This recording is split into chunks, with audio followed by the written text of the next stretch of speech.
90 के दशक में बीजिंग दुनिया के सबसे प्रदूषित शहरों में से एक था, लेकिन आज बीजिंग के हालात सुधर चुके हैं। एक वक्त लंदन अपने ग्रेट स्मॉग के लिए कुख्यात था, लेकिन आज लंदन प्रदूषण के खिलाफ जंग जीत चुका है। दुनिया में ऐसे कम से कम 7 शहर हैं जिन्होंने पॉल्यूशन को मात दी है। जब दुनिया के शहर प्रदूषण को हरा सकते हैं, तो हमारी आपकी राजधानी दिल्ली क्यों नहीं? क्या पॉल्यूशन कंट्रोल जटिल रॉकेट साइंस है जिसे दिल्ली में लागू नहीं किया जा सकता? जब दूसरे मुल्क कर सकते हैं तो हम क्यों नहीं कर सकते? क्यों दिल्ली वाले हर साल जहरीली हवा पीने को मजबूर हैं? लाख टके की बात में सबसे पहले बात इन्हीं सवालों की।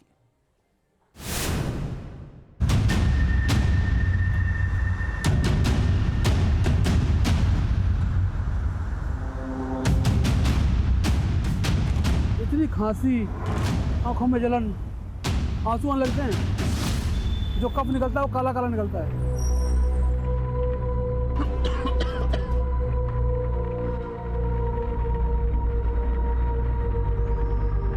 अजीब ये शहर का मिजाज है।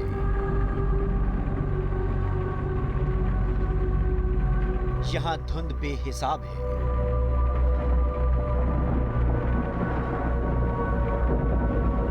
आंखों में जलन, सीने में चुभन, आजकल यही है राजधानी दिल्ली का चलन।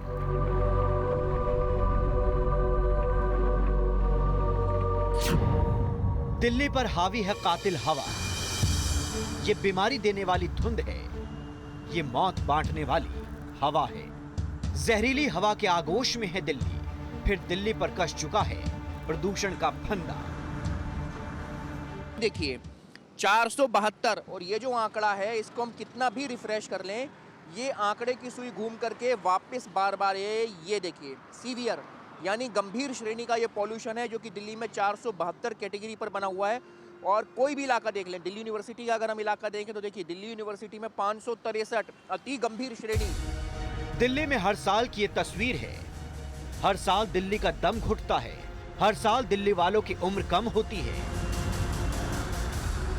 इन सब के बीच सवाल है, जब बीजिंग अपने शहर का प्रदूषण कम कर सकता है तो दिल्ली क्यों नहीं? जब लंदन ग्रेट स्मॉग वाली छवि को मिटा सकता है तो दिल्ली क्यों नहीं? जब बैंकॉक में प्रदूषण का बवंडर थम सकता है तो दिल्ली में कदम क्यों नहीं उठाए जा रहे? ये वो सवाल हैं जो बार बार दिल्ली के लोग पूछ रहे हैं, जो मुल्क आने वाले दिनों में खुद को आर्थिक महाशक्ति के रूप में देख रहा है, वो अपनी राजधानी की समस्या का समाधान क्यों नहीं कर पा रहा? बीजिंग ने प्रदूषण पर लगाम लगाई, लंदन ने स्मॉग की समस्या से निजात पाई, बैंकॉक में पॉल्यूशन को कंट्रोल किया गया, दिल्ली में क्यों नहीं सुधर रहे हालात?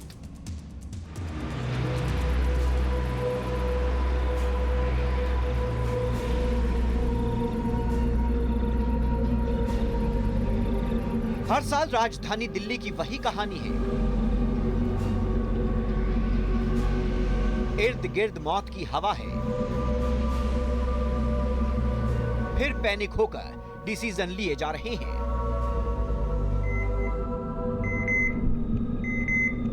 तो दिल्ली में कल से हम प्राइमरी स्कूल्स बंद कर रहे हैं, प्राइमरी क्लासेस बंद कर रहे हैं, जब तक स्थिति में सुधार नहीं हो जाता। और ऑड इवन के ऊपर विचार चल रहा है कि ऑड इवन करने की ज़रूरत है। अगर ज़रूरत होगी तो ऑड इवन को लागू किया जाएगा। दुनिया के दूसरे शहरों में किस तरह पॉल्यूशन पर लगाम लगाई गई, इसके बारे में हम आगे चर्चा करेंगे। उससे पहले दिल्ली में जो आज चल रहा है उसके बारे में जिक्र जरूरी है। दिल्ली की प्रॉब्लम यह है कि यहाँ सिर्फ समस्या का जिक्र हो रहा है, समाधान की बात नहीं हो रही। सवाल कई हैं जो दिल्ली और आसपास के हुक्मरानों से हैं। दिल्ली सरकार कब तक पड़ोसी राज्यों पर ठीकरा फोड़ेगी? आसपास के राज्य कब तक बहाना बनाएंगे? ऑड इवन फॉर्मूला का दिखावा कब तक होता रहेगा?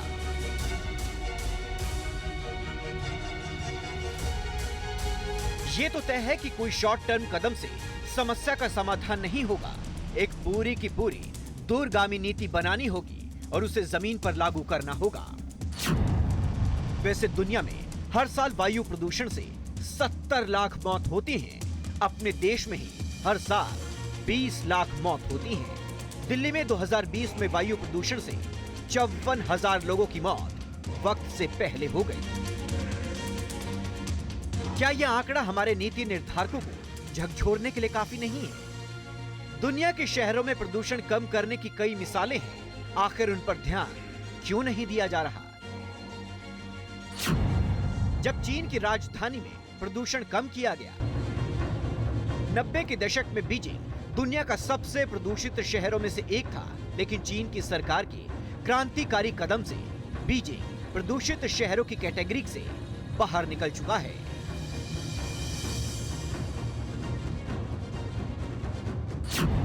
बीजिंग में PM 2.5 लेवल 1998 की तुलना में 98% और 2013 की तुलना में 35% कम कर दिया गया है। बीजिंग में पॉल्यूशन कम करने के लिए पूरी गंभीरता से कदम उठाए गए, सियासी से लेकर प्रशासनिक स्तर पर कदम उठाए गए, जो काफी कारगर साबित हुए।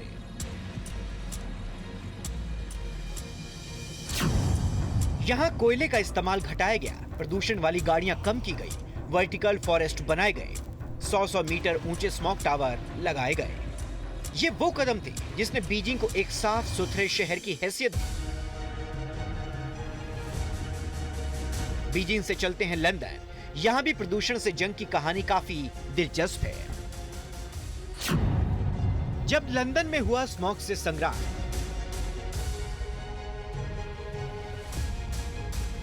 $1950 के दशक में लंदन अपने ग्रेट स्मॉग के लिए कुख्यात था, लेकिन वहां की सरकारों ने लगातार कदम उठाकर लंदन की हवा को साफ सुथरा बना दिया। लंदन में लगातार प्रदूषण के खिलाफ कदम उठाए जाते रहे हैं।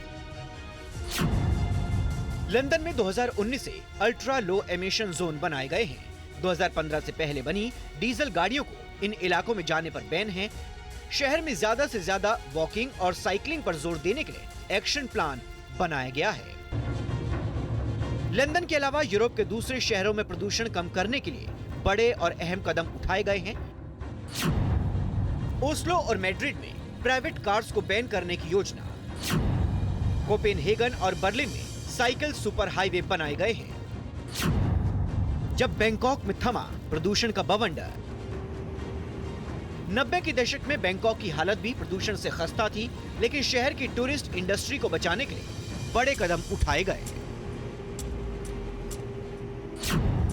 जहां इलेक्ट्रॉनिक गाड़ियों पर जोर दिया गया, इंडस्ट्री के लिए कड़े नियम बनाए गए, प्रदूषण फैलाने वाली जगहों की निगरानी की गई। दुनिया के कई शहरों ने प्रदूषण को कंट्रोल कर अपने शहरों को साफ और सुरक्षित बनाया है, लेकिन हिंदुस्तान में बात सियासत से आगे नहीं बढ़ पा रही है। दिल्ली और आसपास के राज्यों में पराली को लेकर सर्वसम्मति नहीं बन पाई। दिल्ली और पंजाब में आम आदमी पार्टी की सरकार है, लेकिन पराली के मुद्दे पर लेफ्टिनेंट गवर्नर पंजाब के सीएम को खत लिख रहे हैं। बीजेपी बार बार सियासत का आरोप लगा रही है। रिपोर्ट के मुताबिक मौजूदा वक्त में पराली जलाने की घटनाएं तेजी से बढ़ी है। उपग्रह सैटेलाइट से ली गई तस्वीरें बताती हैं कि उत्तर भारत में कुल 4172 जगहों पर पराली की आग देखी गई, जिसमें पंजाब में कुल मिलाकर के 3634 जगहों पर आग लगी हुई है।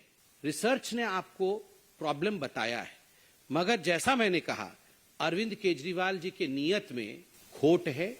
वो सॉल्यूशन नहीं चाहते हैं, वो केवल वोट चाहते हैं। यही प्रॉब्लम है। प्रदूषण का मुद्दा सरकार और प्रशासन का है, लेकिन दिल्ली में प्रदूषण पर सुनवाई कोर्ट में होती है। एक बार फिर दिल्ली पॉल्यूशन का मुद्दा सुप्रीम कोर्ट में है। कोर्ट में 10 नवंबर को सुनवाई होगी। राष्ट्रीय मानव अधिकार आयोग ने भी प्रदूषण को लेकर चिंता जताई है और 4 राज्यों के मुख्य सचिवों को 10 नवंबर को तलब किया है। Team news nation.